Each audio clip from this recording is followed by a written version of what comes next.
Howdy folks. Now, one of you has to do me a favour to start this vlog. One of you has to tell me why it was a good idea to do handstand practice before I got into double black diamond. Nobody? Yeah, me either. On the plus side, it did give me a good heart rate. My average heart rate in that double black diamond there was 128. So my zone is between 130 and 150.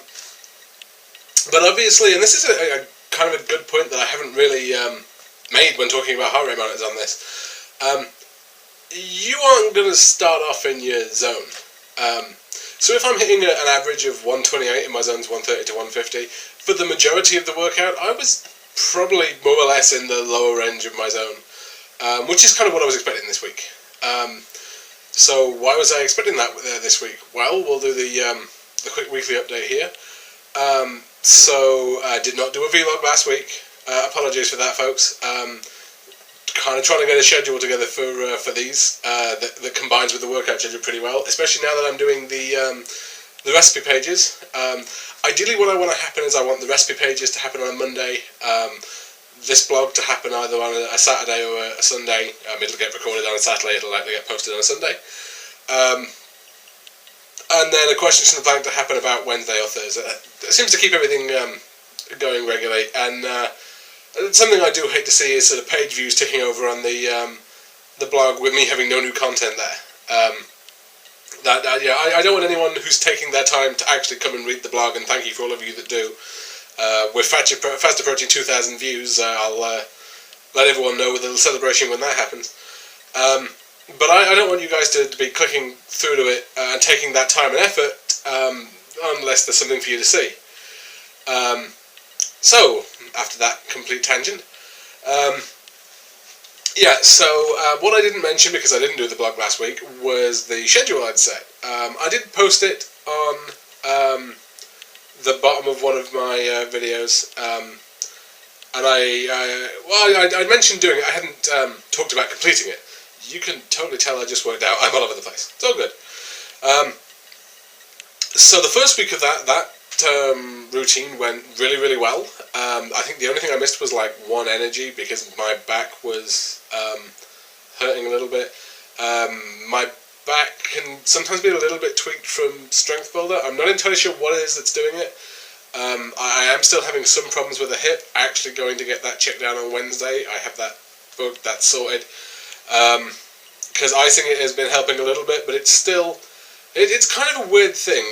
I'm sure I'm repeating myself at this point. If it were just that it were hurting, I could cope with that, but it's not doing its job. It's not supporting as well as it should be on that side. And you can definitely tell in twisted lunges and things like that. But it coped fairly well with it the first week of that fairly challenging workout. And anyone who has me on Facebook, if you don't have me on Facebook, feel free to add me. You can see I usually update that thing when I work out. So that week went fairly well. I tried to do the same thing this week. That's how well it had gone. And that hasn't gone quite so well. A bit of fatigue has set in. Ultimately, I'm delighted. If you read that routine, that's a pretty challenging routine. And I'm delighted that I can do that for a week, but currently I can't do it for 2, which is fair enough. You have to accept your limitations. That sounds really negative. You have to accept your limitations in the immediate. Obviously, the further you get into things, the further you can push things. And you should always be pushing a little bit, but you know what I mean. So what I am doing to counteract the whole muscle fatigue thing in that second week, is I'm going to keep the first week that I put up there as a rotation. But I'm going to have a 2-week rotation. The second week is going to be still pretty challenging, but it's going to be more focused on balance and looking at form.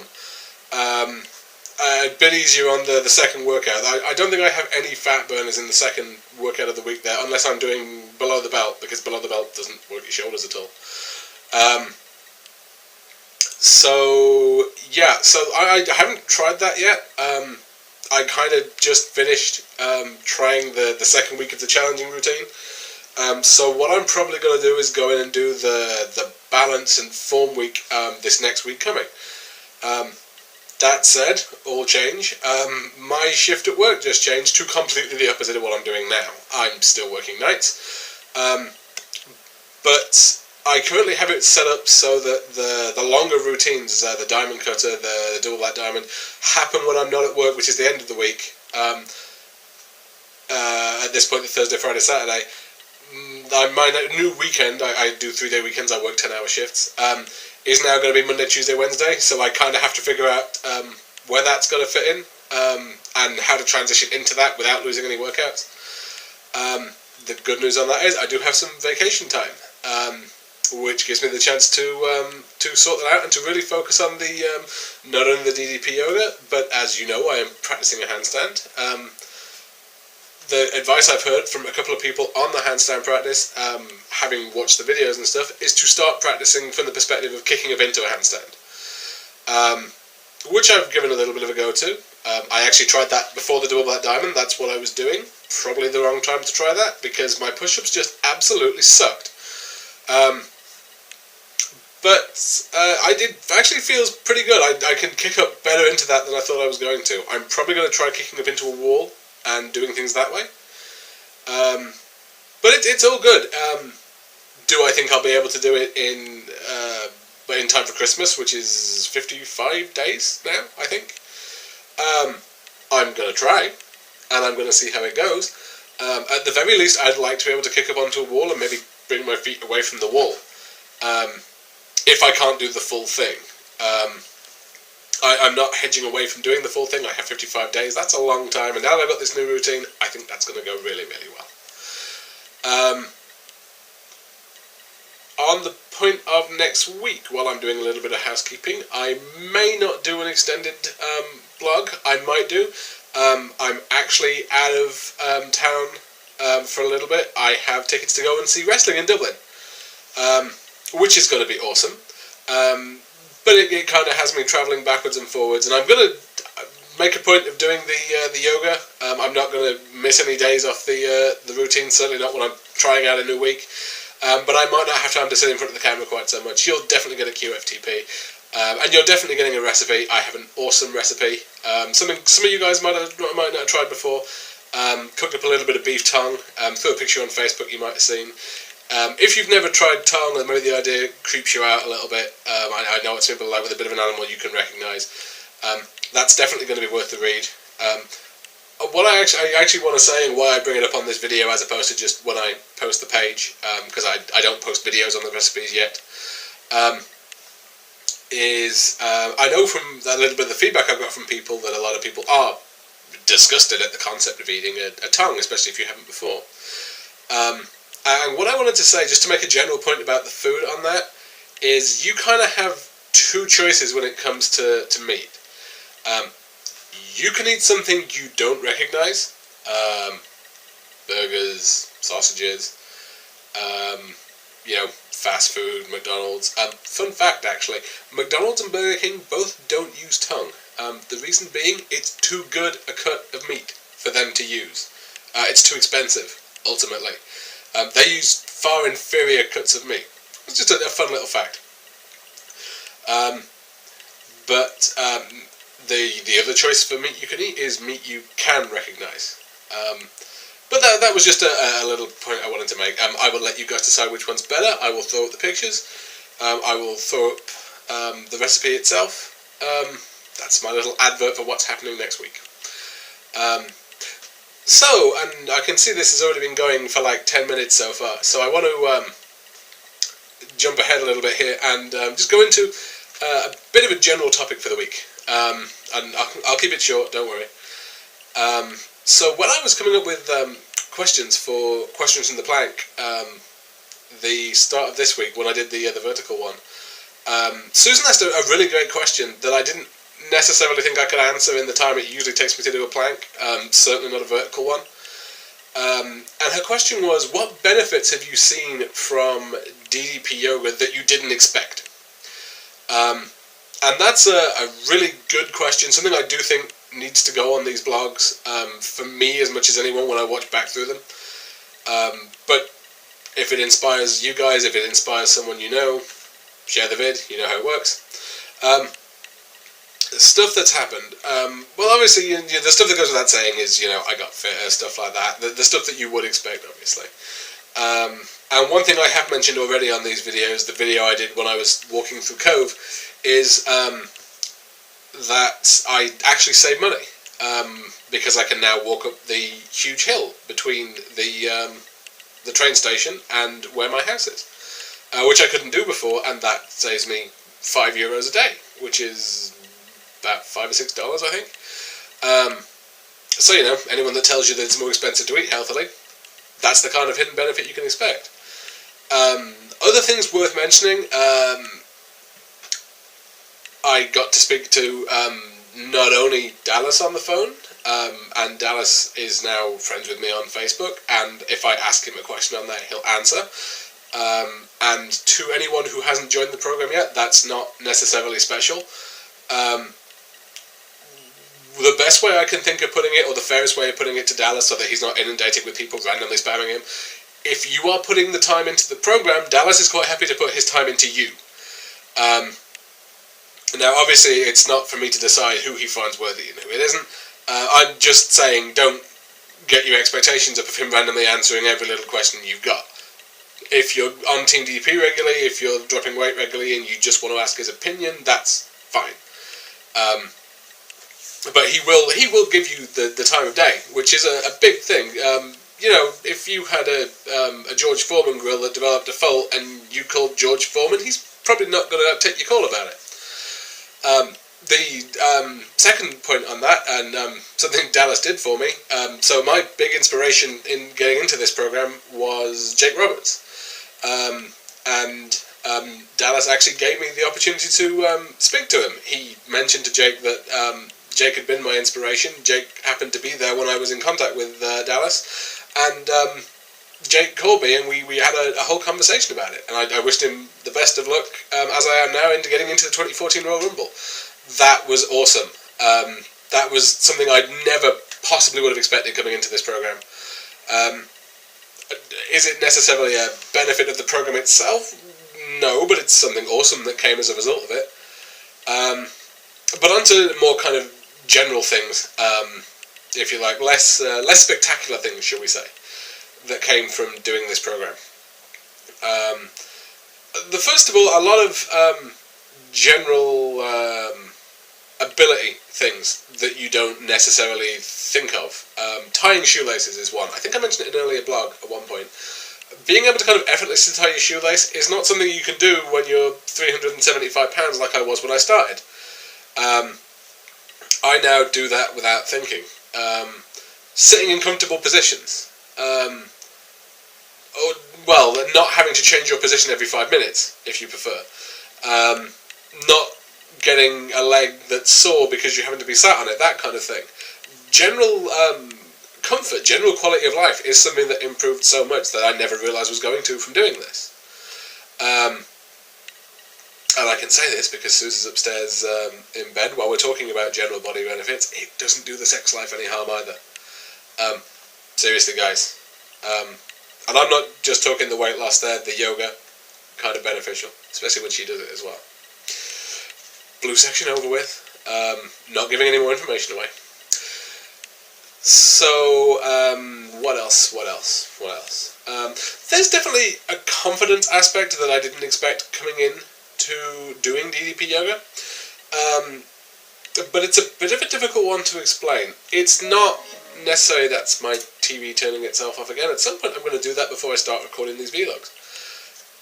It's not necessarily the confidence thing of being able to go out and deciding you look thin and pretty. The main reason being, if you've read anything I've ever posted on Facebook, or read anything I've written about body positivity on these blogs, I am so not about that.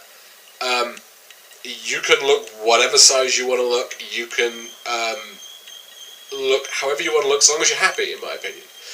So long as you own it, feel free to look however you want. Weird thing to say on a blog which is essentially about fitness, I know, but it's absolutely what I believe. I'm doing this because I wanted to. I'm not doing this because I felt pressured by society to do it. I'm not doing this because I felt unhappy with the way I looked. There are some quality of life improvements that I've decided I want as a result of doing this. If I decided I hadn't wanted those, I'd probably have stopped doing the program. This feels good to me. And the reason I say that with such force and such passion is I know an awful lot of the things people put up, and not so much the people from Team DDP, we tend to be a very positive group, but a lot of the things fitness people put up, whether they know it or not, can be fat shaming, which is so not what this blog is about.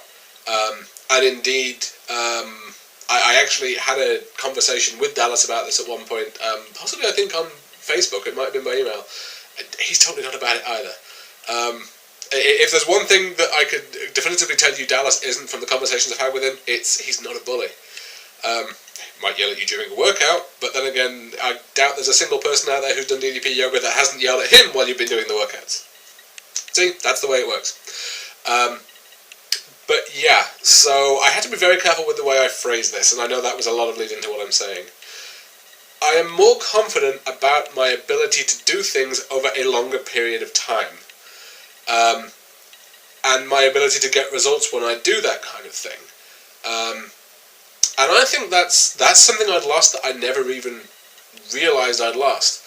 And there are quite a few things I've done in the past where I've had it, and I don't really know when that went.